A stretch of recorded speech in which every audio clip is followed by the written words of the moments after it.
Fueled Stories.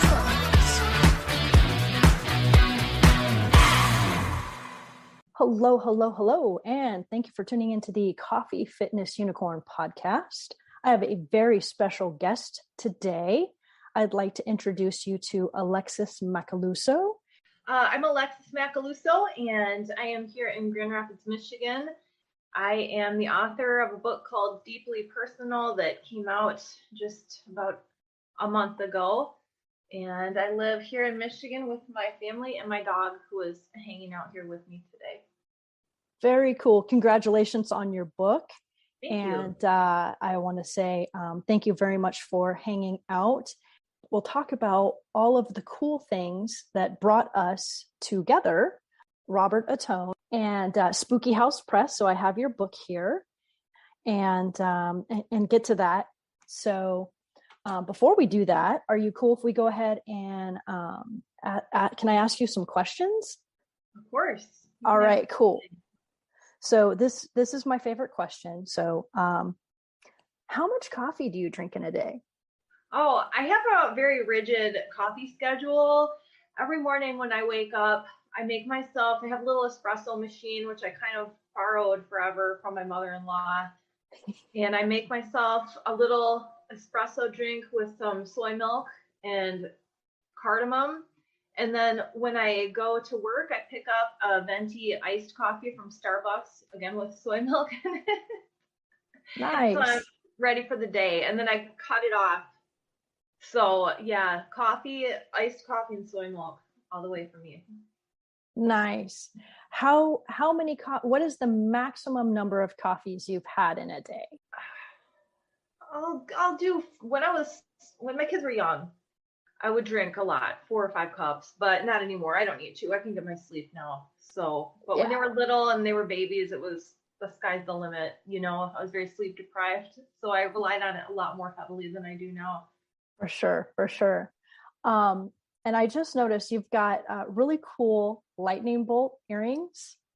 And what's uncanny is you have a larger version of my tiny little baby. I was gonna say, you probably can't see those, but I'm wearing lightning bolt earrings too. That is too funny. I really like that style that you have, and I always want them. I don't buy myself very much jewelry. That's so funny. These are my lucky earrings, and I always wear them for special occasions like this. Very cool. Make me feel ready. I love it. We're rocking. That's really funny. That's awesome. Do you draw coffee? Like, you draw all kinds of things, but have you ever drawn coffee? Well, one of my favorite things that I did in my book, which is there's a little cartoon with an Elvis lookalike in it, and I made like a Starbucks kind of knockoff.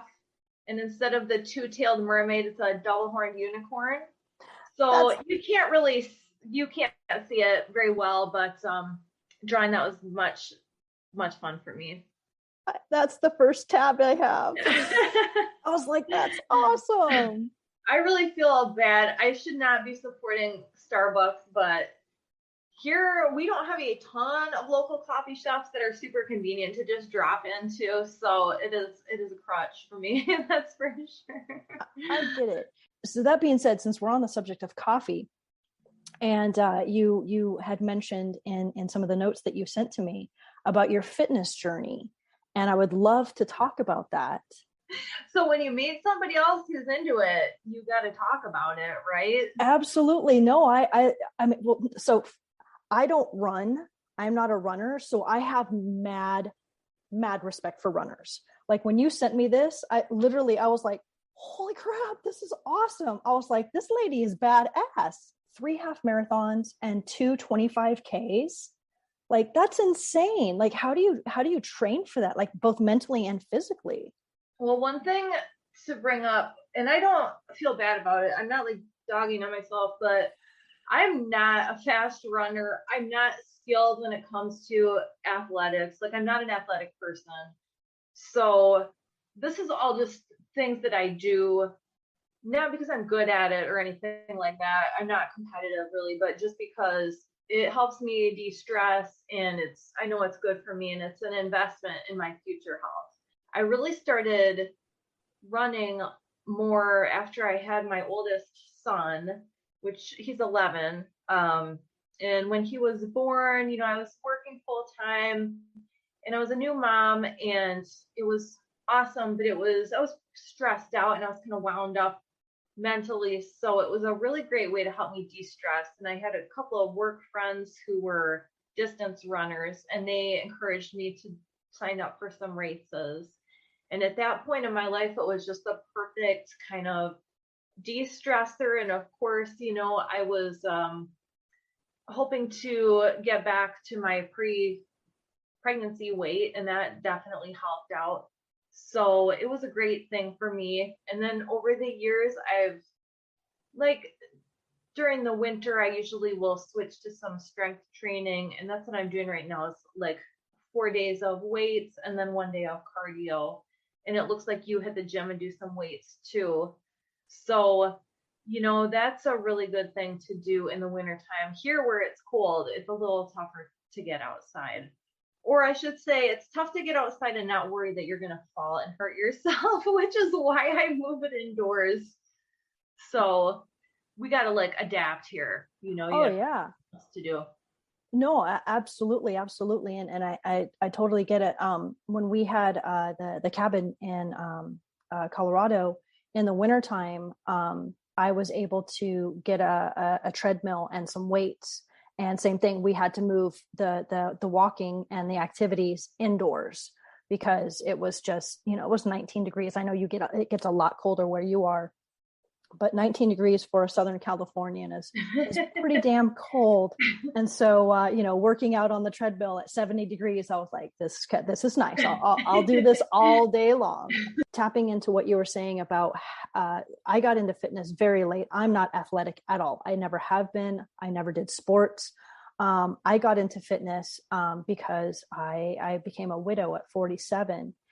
So my personal trainer was a bodybuilder. I prefer dumbbells and cardio. So I'm so old school. We have a nice, at this point, which we've kind of gotten over the years, we have a nice home gym set up. Nice. Not nice to look at, but we have the equipment, a bunch of dumbbells, barbells, and kettlebells, and we have a treadmill and then a secondhand spin bike, which was a Craigslist purchase. And so, during the pandemic, when everything shut down, we were still able to work out at home, which was really, I was so thankful for that. It really is a sanity saver. It is. And I see that you're drinking a ginormous jug of water. Oh, yeah. So I have water as a question for you because I suck at water. Oh, real quick. Let's see. Can you see I don't know. I have dumbbells behind me and a medicine ball. So I will always have at least 8 or 10 pound dumbbells because, that's, you can do anything with just the base and Craigslist. I got my dumbbells from Craigslist. The medicine ball and the 8 pound weights were from Craigslist. So I 100% agree with you. You don't have to buy it new. No. And one thing I would love to do if I didn't already have a lot of stuff going, I think it would be really, really cool. And a lot of people, of course, do this, but it'd be nice to do an Instagram that was all about fitness and health, things that are inexpensive to free. Because I think sometimes people are so intimidated by all the expensive clothes that you can buy, and there's just no limit to the amount of money you can spend on that stuff. And it's fun to go try a new class or to work out or to get a little exercise. Fitness doesn't have to be expensive, and I love that you would mention that.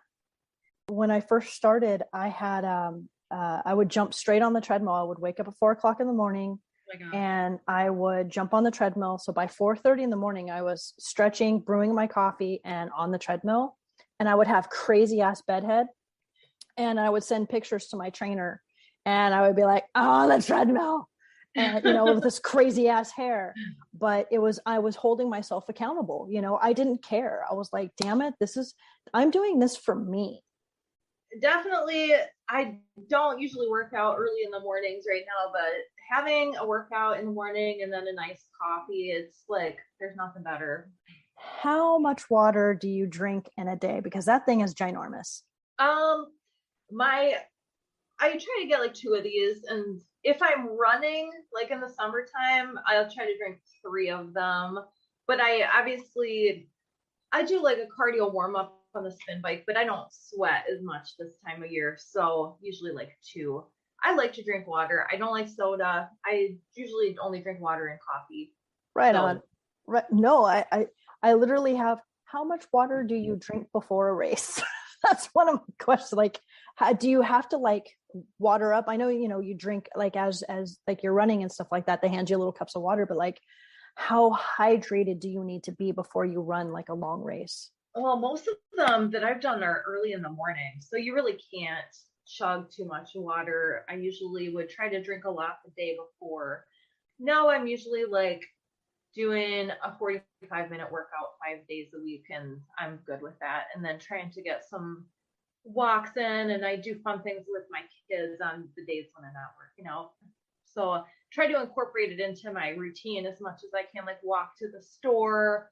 I have a friend, we'll go for a walk when we hang out, or we'll even like go put on cross country skis in the wintertime and talk while we do that. I have a couple of neighbors that sometimes I'll walk with, that kind of thing. So I try to make it just part of my life as much as I can, because we're all busy trying to get stuff done. Or you were saying you do ballet now? Well, I took it as a kid, but not for a super long time.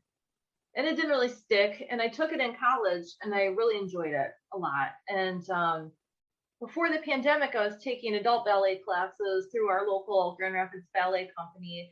And I just love it. It's so much fun. And the adult class was just full of really cool women that were really friendly, and they were having fun with it, which is a little different attitude than what I found when I was younger and people were very serious about it. But yeah, I would love to take those classes again. I was just kind of looking at it the other day, but I think it's going to have to wait a little bit until my life calms down. My husband is in school right now. He's finishing up his nursing degree, so we're pretty busy at the moment. But yeah, ballet classes are so much fun, and it is just awesome exercise.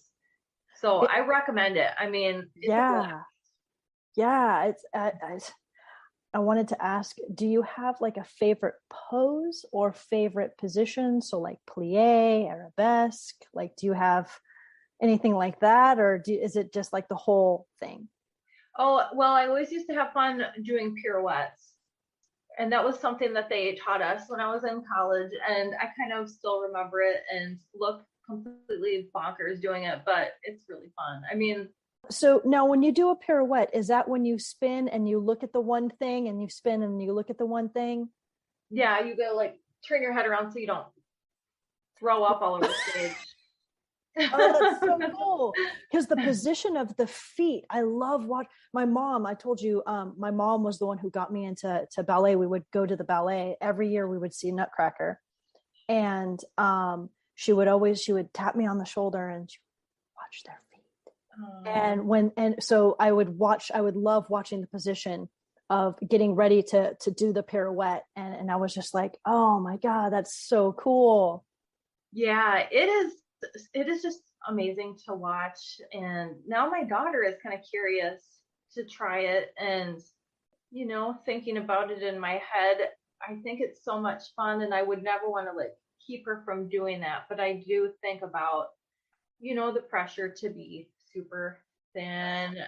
Mm-hmm. I'm not sure I would love the thought of her having to think about that, but some of that may have changed due to the kind of political climate that we're in, where we try not to put a lot of pressure on kids to fit those kind of physical standards. I don't know. I'm like 5'4", and I'm relatively petite. So yeah, I mean, I would imagine there's probably a lot of pressure just to be light. I mean, you can't jump as easily if you're heavier. And I mean, that seems like a difficult environment to grow up in. Yeah. Evaluated on. I wouldn't wish that on my children, certainly. I mean, so many people start when they're really young, and I certainly didn't have that kind of discipline or focus as a kid. I mean, that was Oh so yeah. far away from me to think about. There's nothing I wanted to do for 6 or 7 hours a day when I was 11, you know. No way. Can't Totally. So since we're on food and nutrition and training, would you eat like a big ginormous plate of pasta before like a 25K or something like that? There's always like big dinners before long races, and a lot of people will eat a bunch of pasta, but that makes me feel gross. Yeah. Yeah. I've heard mixed stories on carb loading and pasta. Some people are like, no, I'm not going to do that. You know, I just eat the power, you know, like those little, they do like the squeeze things. Gel. Yeah. I like to do push pull legs. So depending on what it is, I make sure I give myself lots of fuel. Cause for me, I look at food as fuel. Weight makes you hungry. Oh my gosh. It does. Oh my God. So, you know, I get that cardio is not for everybody. If it gets to be kind of a treat, you know, you can enjoy it more. It's not really like something I feel like I have to do. It's kind of something I want to do. It would be a trainer's dream. My trainer didn't like bark at me. I was very encouraged, but it sounds like you know what you're doing. Like you said, you've got the muscle groups, you've got that experience. I went to the gym a little bit, and all this, of course, it's pre-COVID, but I used to go with a friend every now and again who could make it work. And, you know, then you have somebody with you, and that makes it less. For sure. So that kind of, it ties in and it doesn't, with some of the stories that are in deeply personal, right? Since we are talking about deeply personal things. And I, like I said, I tabbed a few of them. So we already talked about the Elvis one. And my question is, do you have a particular favorite in this book, or are they all your favorites? Of course, you probably have to tell them all. They all want you to say all of them are your favorite, right? My most favorite ad is probably the guy who let his dog have puppies inside of his couch, because he just sounds like such a nice guy. And, you know, maybe it's not even a guy. I guess that's what I was picturing. It could be anyone. Yeah. But he just doesn't sound very bothered that his dog busted up his couch. And so he sounds like he's pretty laid back, and I like that. And then the one that was the most fun to draw was one, I think it's towards the end, with the guy who dreams of being crushed by a giant, or also crushing other people. Because one, I felt like it kind of ended up looking the way I wanted it to in my head, and that doesn't happen very often. So that was a good one to draw. I've got my notes. So you started reading Craigslist ads for side work. Were the ads like mixed in there? Like, how did you come across the personal ads for, you know, on Craigslist? Because I didn't even know that these types of things existed. Oh, really? Yeah. Oh, wow. Well, yeah, I had no idea. Craigslist was like split up into sections, you know, and but not all of them. I mean, and I was on a few different websites. There's other like kind of classified and personal ad sites, but yeah, I don't know. I mean, we've been like, I've always bought stuff off Craigslist, sold a few things, so it's always just been there, like a loyal friend.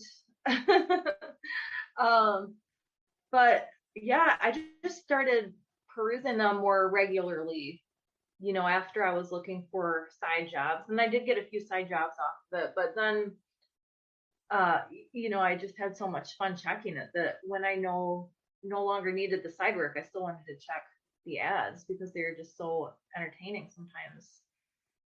For I still sure. check it most days. I still check Craigslist. I was just gonna say, do you still do it? Do you still look at it? So then that relates to the next question.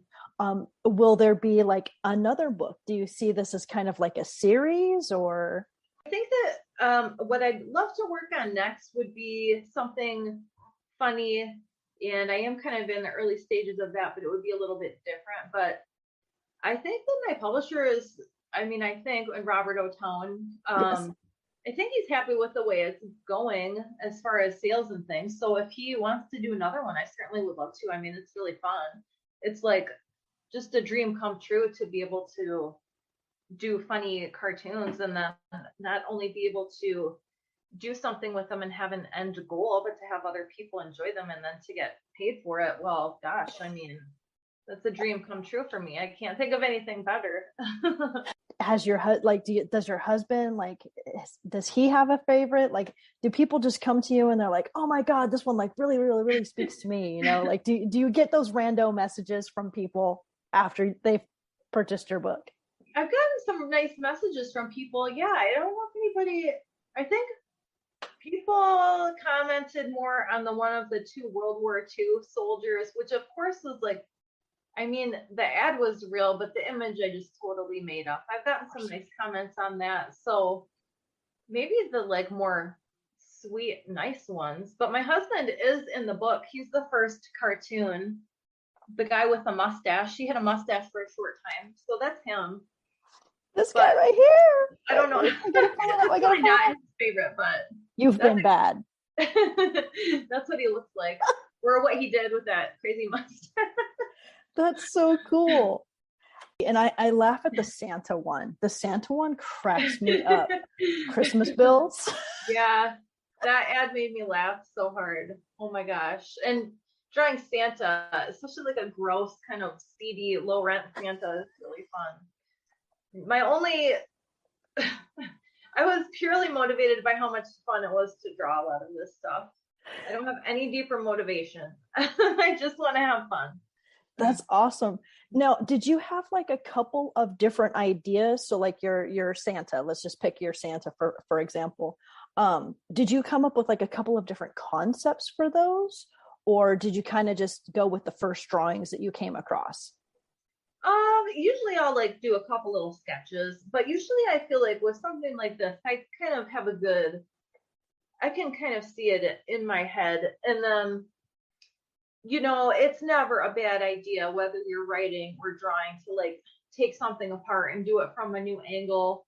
Sometimes, of course, or like pulling a sentence apart and rearranging it. Sometimes that ends up really working out. But the other factor is I did not have a tight deadline, but I didn't want it to take a super long time. So I was kind of in that mode of like, I want it to turn out as good as it can, but I could really get obsessive about stuff. I mean, if I don't have a limit or a deadline, I could just pick something apart and just never be done. So I got to find a happy medium between, you don't want to produce something lousy, but, I don't have all the time in the world to just fixate on stuff. So try to strike a nice little balance. I mean, you know how it goes. You could just like go back and edit and edit and edit until you just can't think straight. So sometimes you just got to do it. Totally. And then is there a significance to the flies throughout? Like, I know that you have the story about the dog that the guy who's going to pimp out his dog to eat your flies. But I noticed that you had the flies in there a couple times, and so I wasn't sure like if like I was like, what's the story behind that? Like, is there a story behind that? No, I just wanted a nice little detailed image that I could blow up for the like end paper sort of and have it look nice. And that was one that was nice and detailed and had a lot of little graphic lines on it and stuff. That's all. Oh yeah. There's no deeper significance to it. Sorry, my dog is whining. When you do things at home, it always gives it a little extra character. So did you always know you wanted to be an artist? Like, did you always have a propensity to draw? Was that something that you've been into since you were a child? Yes, I always loved to draw. My mom she's really good at drawing. She doesn't really do it anymore, but she's a good artist. My dad, he sells artwork, like more sculpture and things than like drawings or paintings, but he's a good artist too. And my older brother, he is a good artist, although he is more of a writer these days, and a musician. But yeah, I've always loved it, and it kind of took a back seat when I was in college, and then my younger adulthood when my kids were little. And so it's been really fun to pick it up again. And then, I think with so many creative things like writing and drawing, I think when you're really young, or at least when I was, 17, 18, you kind of feel like after you are an adult, you're going to just dry up and be useless, and you might as well just like get in the casket and just call it a day. And it's fun to get older and realize that some of those things, I'm much more patient now than I was before. I wouldn't have had the patience to sit and draw one tiny little thing for 3 hours, or write a story and then go back and edit it and then put it aside. I was so much more impatient then, and I think those qualities that you get as you get older can really help you as an artist, no matter what your chosen art form is. So it's been fun to become older and more mature and be able to chill out and take my time and be humble enough to like try to learn from other people too, and also be okay with doing something just for fun, and maybe it sucks and then you just move on and try the next thing. That would have really bothered me when I was younger, to do something bad and have it be a total waste of time, and now it doesn't bother me at all. So it's pretty cool.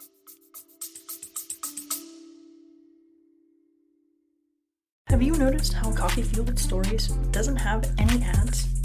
That's because I work tirelessly to keep this show alive. After 3 years on my own, I've decided I need to ask for your help. I've never asked anyone to subscribe. I've never asked anyone to leave a review. I've never asked anyone to rate the show.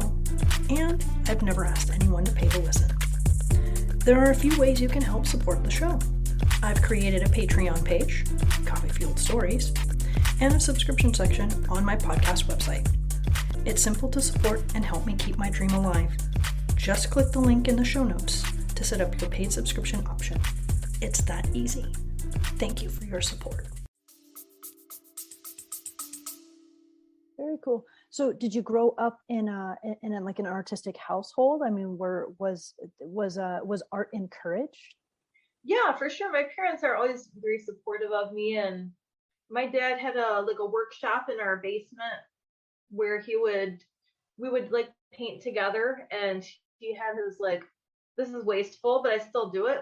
Put your paints, squeeze them out on a disposable paper plate and use that as your palette. And so I just had so many fun times with him painting and drawing together in our basement, and he's still very encouraging and supportive, and my whole family really is.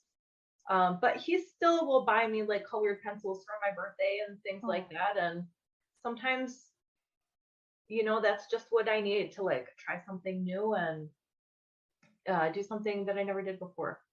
Very cool. Is there something that you've always wanted to draw? I with the ads, it gave you an opportunity to do different types of illustrations. But is there a particular style of drawing, say a still life or something like that? Is there something that you find yourself thinking, how can I push myself creatively? Where can I push my talent? Yeah, and I mean, I have a long way to go in every area, but I've been having a lot of fun in the past couple of years with colored pencils and really learning how to use those, as far as you really I never knew this when I was young. You really layer them up. You draw really lightly and you layer and you use lots of different colors. And I mean, it's very, very time consuming, hours and hours and hours and hours, but it's super fun. And you can really create something that has a lot of depth to it. So that's something that I really love to try when I just have no time constraints. It's really fun. And I have a lot to learn in every aspect, but that's one that I think I'll keep working on. Colored pencils? Yeah, it's fun. And it's meditative. If you have to be patient, really patient. I was that put together at your age. Oh, that's really kind of you, but dude, you did all kinds of awesome stuff. I mean, you were in the military. You have had lots of really crazy experiences that I'm probably never going to have. So, did you ever watch Easy Rider?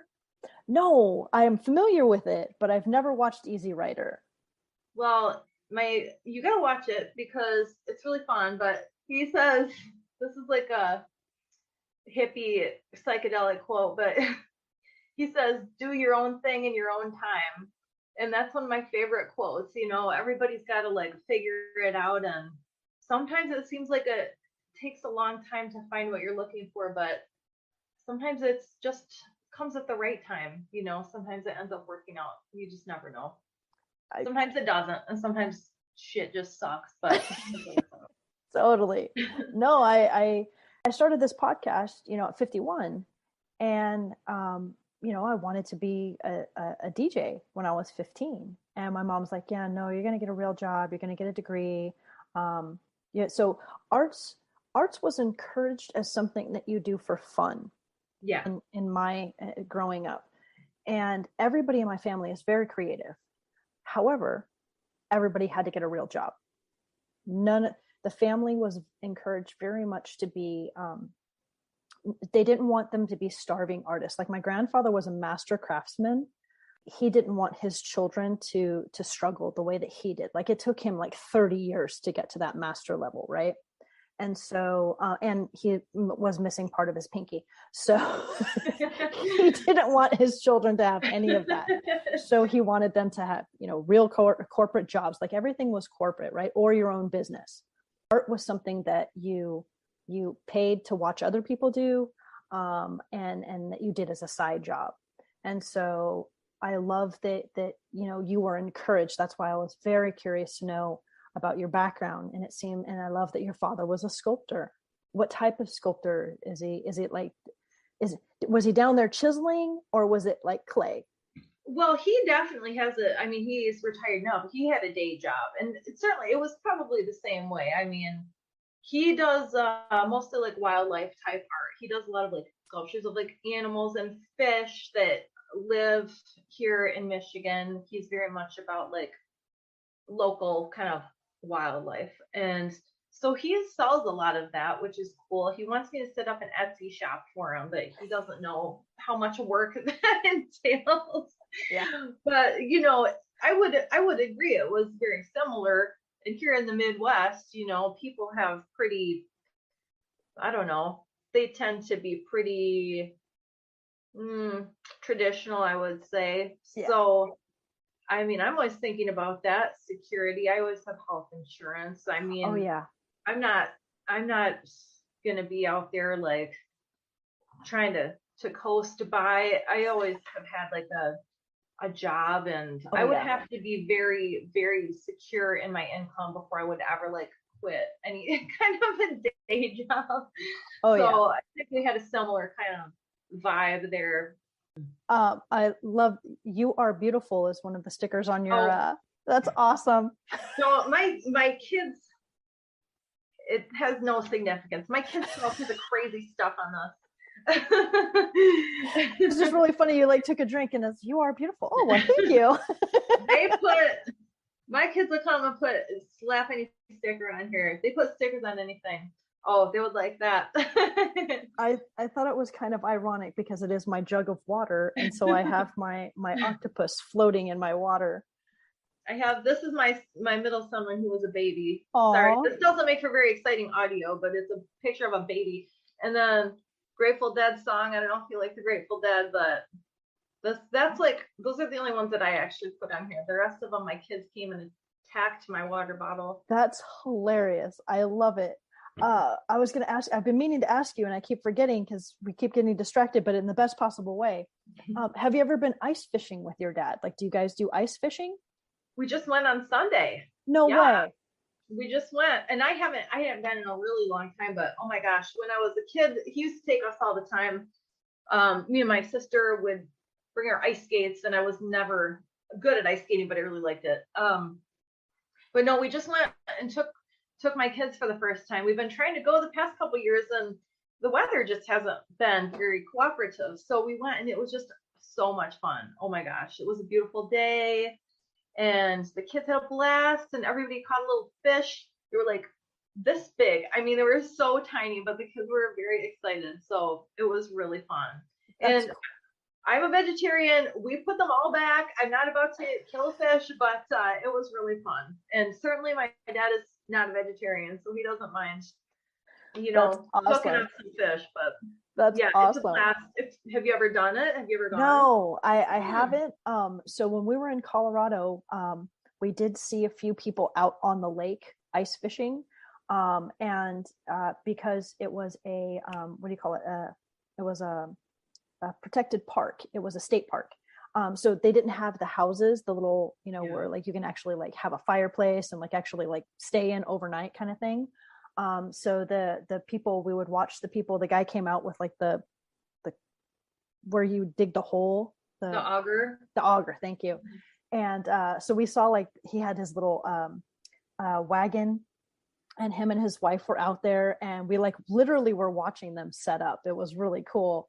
And so they, he was out there with his little auger, and he was, doing the cutting into the ice. And so we got to see it, but I've never actually done it. Well, gosh, if you ever can come to Michigan in the wintertime, just hit me up. I mean, one of my most favorite sites, because my dad is very like stripped down to basics kind of guy. And we went fishing, and everybody had the pop-up like shanties. And they have these cool sleds that you can pull that you put all your stuff in.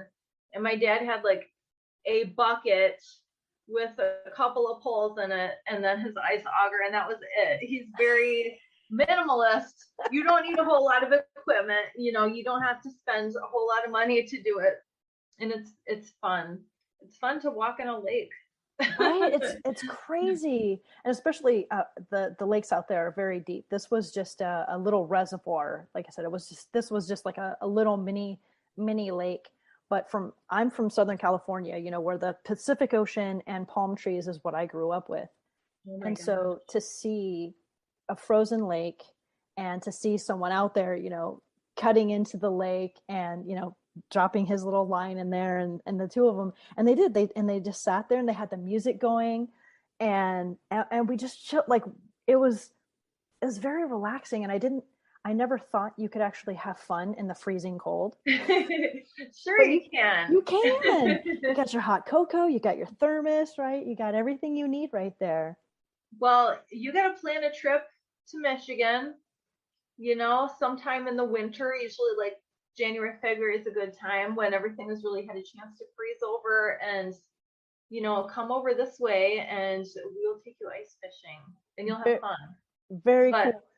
Yeah, you got to do it late winter. Not when it's like, now when winter's fun, like before Christmas and everybody's happy, but when everyone is like down and depressed and there's nothing left to do but, freeze outside, go ice fishing. All right, that's good to know.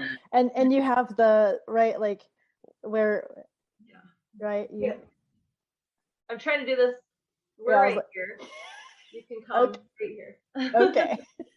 And there's, what is it? You say something about like trolls or?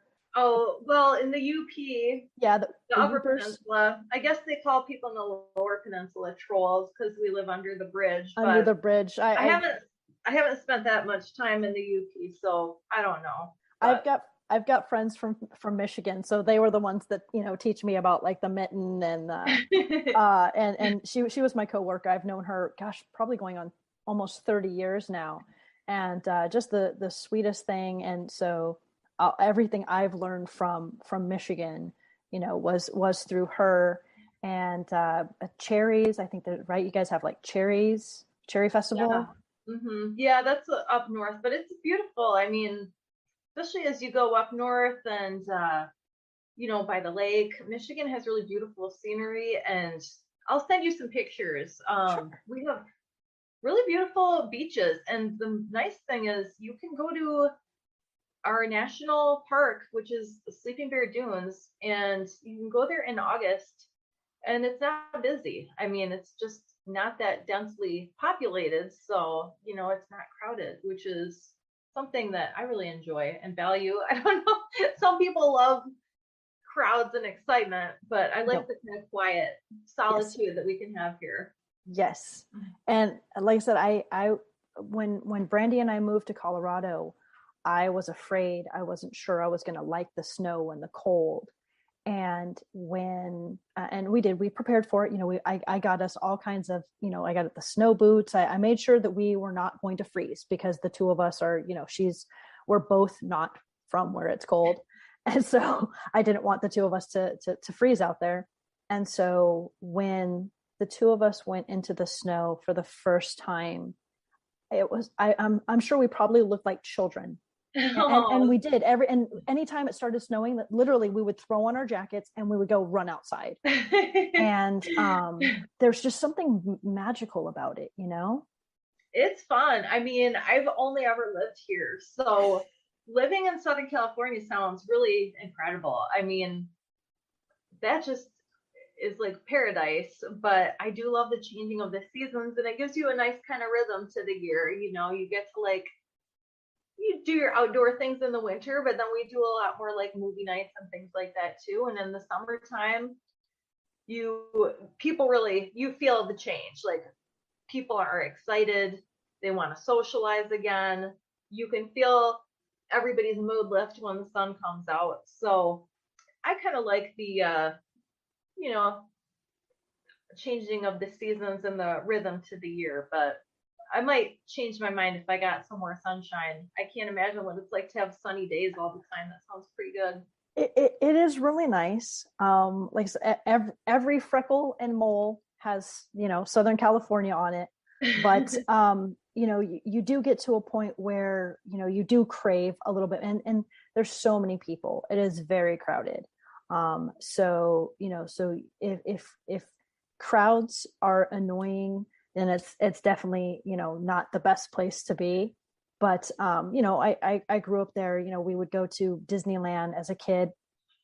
When we learned how to drive, that was like where we would drive to during the summer. We would go to Disneyland, hang out there, and, ride the rides and go to the beach. Like, those were the two things that we did as a teenager. But I didn't know, like, we had to go to the snow. Like, the snow was always like an hour drive away. And, somebody's like, yeah, I'm going to go skiing. And I'm like, I'll be down at the beach. Like, like I said, I just didn't understand the appeal of the cold weather until we moved to the cold weather. And once we experienced it, and you see that blanket, and you do experience the different types of snow. I had no idea that there's different types of snow, and it's like, I felt like a child, with childhood wonderment, the whole time. It was always, and I was always calling my mom. She was still alive at the time. And so, mom, it's snowing. I'm calling you right now. It's beautiful. It's coming. And I'm like, okay, I'm freezing my ass. Like, I got to go inside now. It's fun. I mean, if you ever are in a cold place again, or if you ever come to Michigan to visit, like, my kids love to sled, and I go with them, and I kind of pretend like I'm just going to show them a good time, but it's so much fun. I love to sled.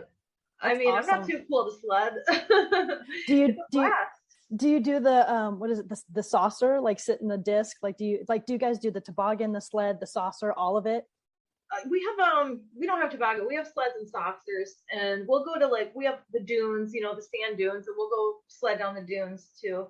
So yeah, I mean, it's fun. You got to make most of it, because that kind of seasonal depression, I feel like, if you're outside enjoying it, and if you're not stuck indoors, you got to find some way to make it really fun. Obviously, I haven't experienced, that, but I got the opportunity to go to Sweden for business, and it was winter. So it was April. So it was winter coming into spring. And so one day it was like 27 degrees. One day it was like 47 degrees. So it was really cool. And a lot of people had at their desk, they had those lights, and I didn't understand what it was.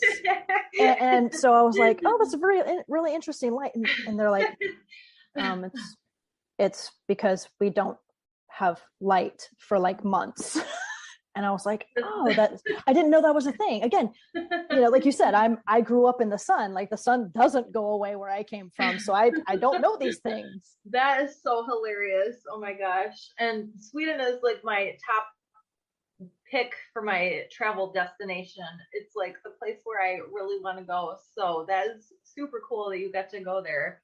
I want to hear all about it. Well, I would love to see, the city and like out in the middle of nowhere. I would love to go see it. And I would love to go to Norway too. That looks really beautiful. Oh, yeah. I just remember the trees. I'd never seen so many beautiful birch and aspen trees in my entire life. It was the road just driving was snow and just trees. Oh man. And I thought I went to another planet because it was so beautiful. I had never experienced anything like that before. I was reading about Scandinavia and like learning about it. I really want to go there. Do you like Scandinavian noir? Like that's actually one of my favorite genres. Like I freaking lose my mind for Scandinavian genres. I have not read a ton of it, but a few things. And then, well, I'll have to look because I won't be able to remember them off the top of my head, but I'll have to I'll shoot you a message and tell you. And then if you have any recommendations, I'm always down for a new book to read. Definitely. I can definitely recommend. Karen Norden, Where Ravens Roost, you will definitely be able to appreciate these books for sure. Yeah, that's cool. Thanks. If you think to send that stuff, that'd be awesome. Yeah. And I'm making it right now. I do think we have a similar kind of weather patterns because we have like that long winter.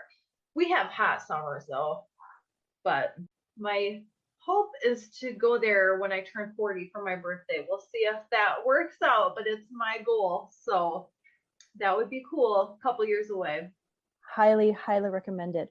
All right. I'm gonna go ahead and wrap it up because I feel like we are coming almost up to 2 hours. Oh, well, I'm sorry. You're gonna have some editing to do, I guess. It's all good. It's all good. Really fun. Thank you so much for having me, and it's so fun to talk to you. We have like a lot of commonalities, I think. Yes, so yes. Pretty funny. Yeah. No, I appreciate your time and thank you for answering some of my silly questions and sharing your fitness journey and giving us some information and sharing yourself and telling us about Deeply Personal, which is really freaking cool. Aww. So congratulations again on your book. Thank you. Thanks for reading it. That's really cool. And real quick, just before we go, is there one of the pictures that's you in here? You said you've got your husband in there. Are you in here? I mean, it wasn't really meant to be me, but the woman on the date with Jesus, I was kind of looking at myself in the mirror when I was drawing it to get the expression. So it probably looks a little bit like me, but I wasn't like setting out to draw myself. That's awesome. I'm trying to find it here. She goes to the movie theater, right? She's on the date with Jesus. Yeah, that one's. It wasn't like a self-portrait or anything. That's awesome. I love it. That's very cool. So are there any projects that you have before this is your opportunity to share more about yourself? Are there any projects, any things that's coming up that we haven't talked about? I mean, me and my brother and one of our friends have a YouTube channel called Night Waves Horror, which is some little stories, but other than that, I'm going to start sketching out a new comic here, hopefully within the next couple of weeks. But otherwise, that's it. I took a little chill time around the holidays to just hang out with my kids and, step away from my drawing supplies for a bit. And I'm excited to start up again. So nothing for now, but thank you so much. Thanks for reading the book. It means a lot to me. No, thank you. I really appreciate your time and sharing your awesome stories and hearing the stories behind the stories. I've got my Go Forth and Be Magical little tagline that Brandy came up with. And I was wondering if you would like to give us your take on Go Forth and Be Magical. How would you like us to go forth and be magical? Go forth and be magical and do something fun today for no reason. And yes, I would love to do a little drawing. So I have to make my son some Valentine's Day artwork for a school thing, and then after that, I would love to make a little drawing, and then I'll share it with you, and you can tell me if you like it or not. Oh, thank you. I appreciate that. I really do. Thank you. And I know your time is very valuable. So thank you so much for sharing it with me and for sharing it with the listeners. And I've got my little note to send you the Scandic Noir and Swedish. I don't know if I still have those photos now that I think about it. Oh, yeah. I'm not even thinking. It was like before everybody had a big stash of digital photos. So, it was in 2000. No, so I'll see what I can dig up. I might have a few, but I'm thinking about it and I'm like, I don't know what I did. Oh, I should have Saint George. So Sankt Göran, Saint George, is the patron saint of Sweden. And there's a big, huge statue of him. That I know I have because St. George is my man. I love St. George. So I definitely know I have that. So I'll go look for that. Cool. Well, thanks. That'd be awesome. No rush. I'm not going anywhere. Awesome. But, well, come to Michigan sometime and we'll go ice fishing. I would love to. Thank you so much, Alexis.